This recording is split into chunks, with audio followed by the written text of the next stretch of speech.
Shalom saudara-saudara yang saya kasih dalam Tuhan Yesus, keluarga besar Rema. Kembali lagi kita dalam firman Tuhan. Di dalam 2 Samuel pasal yang ke-16, kita sudah ada di sana untuk bersama-sama merenungkan firman Tuhan ini. Roh Kudus penolong kita yang setia, senantiasa memberi kita hikmat dan wahyu mengenal Tuhan yang baik. Nah, demikian kita akan baca dari ayat 1 sampai 4, yaitu Daud bertemu dengan Siba. Ketika Daud baru saja melewati puncak, datanglah Siba, hamba Mefiboset, mendapatkan dia membawa sepasang keledai yang berpelana dengan muatan 200 ketul roti, 100 buah kue kismis, 100 buah-buahan musim panas, dan sebuyung anggur. Lalu bertanyalah raja kepada Siba, "Apakah maksudmu dengan semuanya ini?" Jawab Siba, "Keledai-keledai ini bagi keluarga raja untuk ditunggangi. Roti dan buah-buahan ini bagi orang-orangmu untuk dimakan, dan anggur ini untuk diminum di padang gurun oleh orang-orang yang sudah lelah." Kemudian bertanyalah raja, "Di manakah anak tuanmu?" Jawab Ziba kepada raja, "Ia ada di Yerusalem, sebab katanya pada hari ini kaum Israel akan mengembalikan kepadaku kerajaan ayahku." Lalu berkatalah raja kepada Ziba, "Kalau begitu, kepunyaanmu lah segala kepunyaan Mefiboset." Kata Ziba, "Aku tunduk, biarlah kiranya aku tetap mendapat kasih di matamu, ya tuanku raja." Siapa Ziba ini, saudara? Dia adalah hamba daripada Mefiboset. Mefiboset adalah anak daripada Yonatan atau cucu Raja Saul, yang mana diambil oleh Raja Daud untuk hidup sebagai anak raja akibat perjanjian Daud dengan Yonatan. Dan bahkan dia makan semeja dengan raja, saudara-saudara.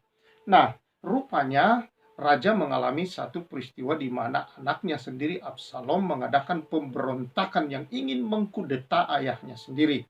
Maka kalau saudara membaca di pasal sebelumnya bahwa Daud melarikan diri dari sana, saudara, dan di tengah perjalanan datanglah Ziba ini dan menemui Daud dengan membawa, di sini ada keledai-keledai dan 200 ketul roti, 100 buah kue kismis, dan buah-buahan yang lain. Dia membawa dan dia berkata bahwa ini untuk tuanku raja bekal di perjalanan. Ditanya, "Di mana tuanmu?"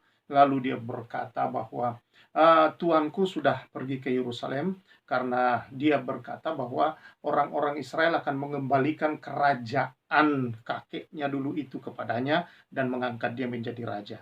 Saudara, ini fitnah yang besar kalau saudara baca selanjutnya, bahwa kemudian ketahuan bahwa semua yang dikatakan Ziba itu tidak benar.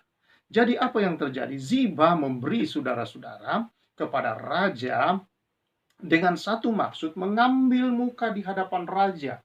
Dan kemudian sesuai ketetapan raja, harta kekayaan yang ada pada Mefiboset diberikan kepadanya, saudara, yang tadinya seluruh harta kekayaan kakek moyang daripada Mefiboset, yaitu ayahnya dan juga kakeknya Saul, Raja Saul, diberikan kepadanya, saudara, karena dia satu-satunya yang tersisa dari keturunan Saul. Akibat daripada fitnah yang dilakukan ini, saudara, dia mendapatkan. Nah, ini cara mendapatkan berkat, saudara-saudara, yang betul-betul tentunya sangat tidak diharapkan dan dikehendaki. Cara yang tidak benar, cara yang salah, dengan memfitnah orang lain demi untuk keuntungan diri sendiri. Dia memberi, saudara-saudara, hanya dengan motivasi-motivasi yang tidak tulus di dalam dirinya, di dalam memberi. Nah, saudara yang saya kasih, tentu banyak di sekeliling kita seringkali terjadi dalam hidup seperti ini. Tidak sedikit juga anak-anak Tuhan, saudara-saudara, orang-orang percaya melakukan hal yang sama. Memberi dengan hati yang tidak tulus, memberi dengan motif-motif yang tidak benar, saudara-saudara. Syukurlah bahwa Allah kita adalah Allah yang penuh kasih, Allah yang penuh kemurahan, senantiasa mau menolong anak-anaknya. Tetapi saudara, mari kita menghindari dan belajar bahwa Allah yang kita miliki, Allah yang penuh kasih dan Allah yang penuh anugerah itu telah memberi kita contoh bagaimana cara memberi yang benar dan yang terbaik. Di dalam firman Tuhan, inilah saudara pemberian yang terbaik, yang tertulus dan terbaik yang pernah ada, tertulus, saudara-saudara, yang pernah kita tahu dalam kehidupan ini. Itulah ada di dalam ah, Yohanes pasal yang ketiga, ayat yang ke-16, ya ayat yang sering saudara-saudara dibaca pada setiap kali Natal.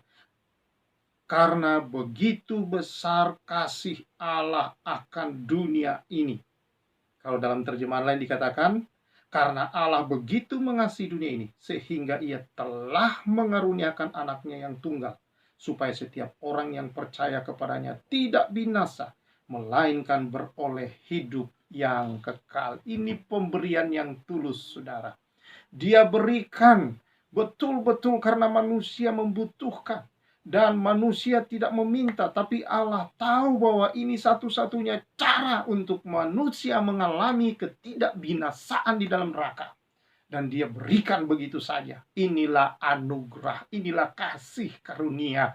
Diberikan walaupun tidak layak saudara untuk diberikan. Tetapi karena kasih. Seharusnya pemberian adalah dasar kasih. Seharusnya pemberian saudara-saudara karena kita tahu Allah telah terlebih dahulu mengasihi kita. Memberi teladan yang terbaik dalam memberi. Sehingga kita memberi saudara-saudara. Masa iya dengan Allah yang tak pernah berhitung dengan kita, tidak lagi memperhitungkan dosa kita, tidak lagi saudara mengingat-ingat dosa kita saudara, dijauhkannya dari hadapannya, dihapuskannya semua sampai tidak terlihat lagi satu pun dari dosa itu saudara di dalam hidup kita. Tidak bisa ditemukannya lagi sampai dia terlupakan dengan semua itu. Oh saudara-saudara yang saya kasihi di dalam Tuhan Yesus Kristus, masa iya kita mau berhitung? Walaupun Alkitab berkata, beri korban syukur kita, berikan 1/10-nya, masa iya kita mau berhitung? Tetapi saudara-saudara itu pun seringkali persepuluhan saja. 1/10 pun itu saudara-saudara hanyalah sebagai tanda ucapan syukur kita bahwa semua yang ada pada kita adalah pemberian Allah.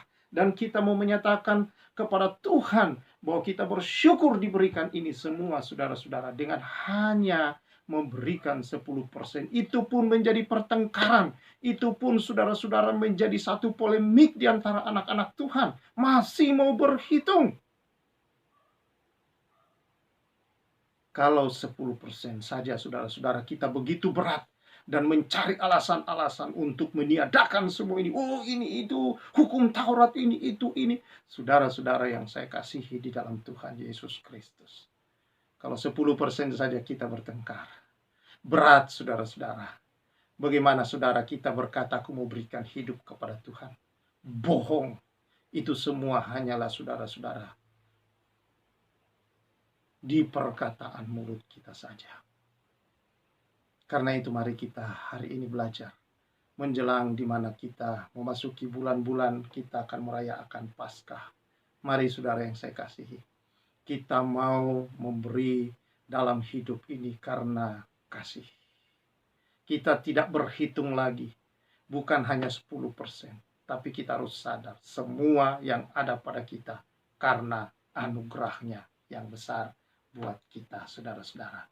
Karena itu persembahkanlah tubuhmu sebagai persembahan yang hidup, yang berkenan, dan ya itulah yang suci, itulah ibadah yang sejati. Bersembahkan tubuh saudara dimaksudkan adalah totalitas hidup kita. Seluruh keberadaan kita, seluruh yang ada pada kita, kita sadari. Dan kita menjadikan semua itu menjadi kemuliaan bagi nama Bapa di surga. Sebagai titipan tanda syukur, dia tidak minta seluruhnya betul-betul kita bawa. Hanya dari 10% itu saudara-saudara. Hanya persembahan-persembahan syukurlah yang kita berikan itu, makanya disebut persembahan korban syukur. Puji nama Tuhan. Kiranya saudara-saudara, hari-hari ini kita mengingat di mana kita memasuki masa-masa raya, di mana kita akan memasuki Paskah saudara, di mana kita memasuki hari Jumat Agung. Yesus yang diserahkan oleh Bapa, anak satu-satunya, kekasih yang paling disayangi, harta milik yang termahal diberikannya saudara. Karena kasih. Dia sudah mengasihi saudara. Dia mengasihi saya. Dia mengasihi kita semua, keluarga besar Rema. Adakah kita sadar dan mau mengasihi Tuhan? Walau dari hanya harta yang kita miliki, kita buktikan kasih yang kita terima dari Tuhan. Karena kalau tanpa kasih, saudara dan saya binasa.